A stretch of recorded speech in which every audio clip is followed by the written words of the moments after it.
अरुण जैसे ही उठकर बैठा तो कोई रुका नहीं उनमें से। बस उनमें से एक गरजती हुई आवाज ने कहा, तुम्हारे शरीर में किसी का निवास है, क्रोधित है वो तुम पर, उसे बाहर नहीं निकाला तो उसका आक्रोश तुम्हें मार देगा। अरुण ये सब सुनकर बुरी तरह खिसिया गया। बकवास मत करो, सबके सब मिलकर मुझे बेवकूफ बना रहे हैं पैसा ऐंठने के लिए, लेकिन मैं तुम्हारे इस अंधविश्वास के जाल में नहीं फंसने वाला, समझे? मैं जा रहा हूं यहां से।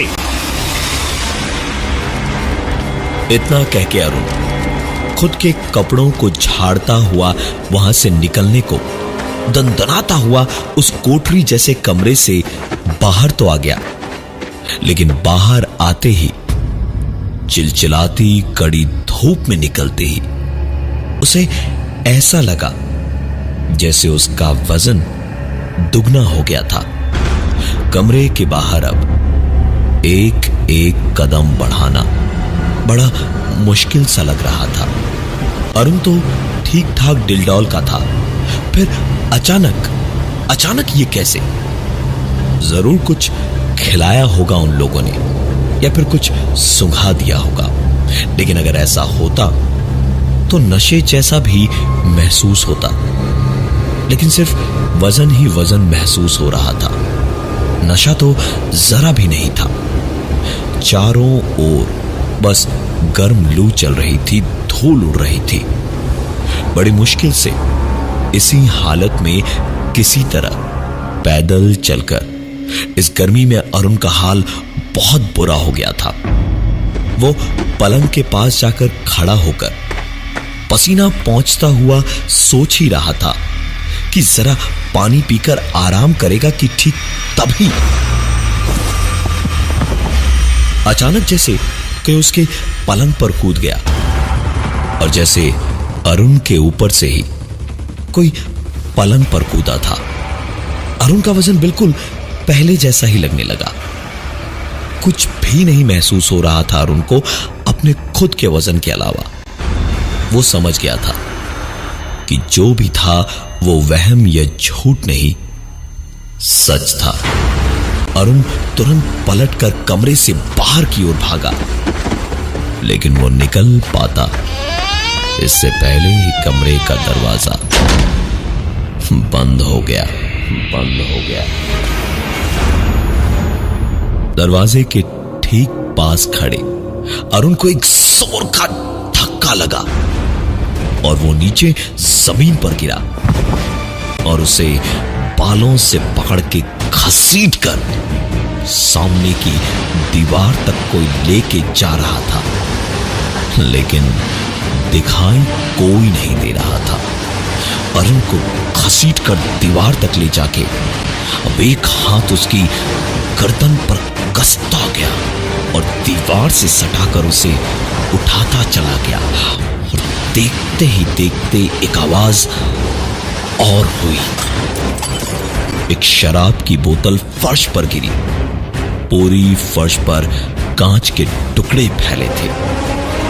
अरुण को जिसका डर था, अगले पल वही हुआ। पूरी ताकत से उसी कांच के बीचों बीच अरुण को पटक के उसे लोट पोट करके बदन के एक एक हिस्से में कांच गड़े तो बेइंतहा उसे दर्द हुआ और जमीन पर फैली शराब की जलन से अरुण बस चीखता ही चला गया। पूरे बदन में जलन, दर्द और बदन पर एक भारी सा वजन महसूस हो रहा था अरुण को। अरुण का हाल बहुत ही बुरा हो रखा था इस वक्त। चीखते पुकारते अरुण की आंखें बंद हो रही थी। एक बेहोशी सी छा रही थी। उसे कुछ समझ नहीं आ रहा था कि क्या करे, कैसे बचे, और अब आखिरकार बेहोश हो ही गया। लेकिन उस बेहोशी में भी वो हाथ अभी भी अरुण की गर्दन पे था और शायद जिंदा बचे रहने की ये चाहत ही थी कि अरुण के दिमाग में उस बेहोशी में एक बात किसी सारंगी की तरह बज उठी। बहुत गलत किया साहब आपने। अब वो आपसे नाक रगड़वाएगा, माफी मंगवाएगा, तभी मानेगा। बहुत गलत किया साहब आपने, बहुत गलत किया साहब, बहुत गलत किया साहब आपने। माफी मंगवाएगा, नाक रगड़वाएगा, तभी मानेगा। माफी मंगवाएगा, तभी मानेगा। अरुण की बेहोशी जिंदगी की इस उम्मीद पर ही टूट गई। अरुण ने हाथ पैर मारकर किसी तरह खुद को छुड़ाया और भागने को हुआ तो दोबारा ऐसा लगने लगा जैसे वजन दुगना हो गया था उसका। एक एक कदम बढ़ाना उसके लिए मुश्किल हो रहा था, लेकिन फिर भी किसी तरह पूरी हिम्मत, ताकत और जान लगा के अरुण चले जा रहा था और तकरीबन 7 किलोमीटर पैदल चलकर अरुण वापस उसी मील के पत्थर के सामने खड़ा था, वजन कंधे पर उठाए हुए। अरुण झुका, नाक रगड़ी और नाक रगड़ते रगड़ते बोला, मुझे माफ कर दो। मैंने सोचा था मुझे बेवकूफ बनाने की कोशिश कर रहे सब गांव वाले और पैसा ऐंठना चाहते हैं। मुझे माफ कर दो। मैंने तुम्हारा कुछ नहीं बिगाड़ा, मुझे छोड़ दो। मैं तुम्हारे गांव की भलाई करने आया हूं, यहां बांध बनाना है। मुझे छोड़ दो, मुझे छोड़ दो, मुझे छोड़ दो। इतना कहते ही जैसे अचानक जितना भी ज्यादा वजन था वो धीरे धीरे कम होने लगा जैसे इतना हल्का हो गया है अरुण कि पंछी की तरह उड़ जाएगा। अरुण जैसे ही वापस जाने को पलटने ही वाला था कि मंगलू की आवाज गूंजी, कहा था ना हमने, नाक रगड़वाएगा तभी मानेगा।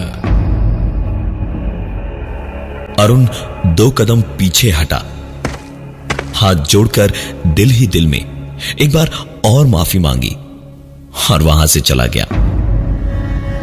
अरुण अगले 3 साल तक वहीं रहा। गांव के लिए काम करके वो खुशी खुशी ट्रांसफर होके चला गया। कभी कभी इज्जत सिर्फ इंसानों को ही नहीं, बाकियों को भी देनी बेहद जरूरी होती है।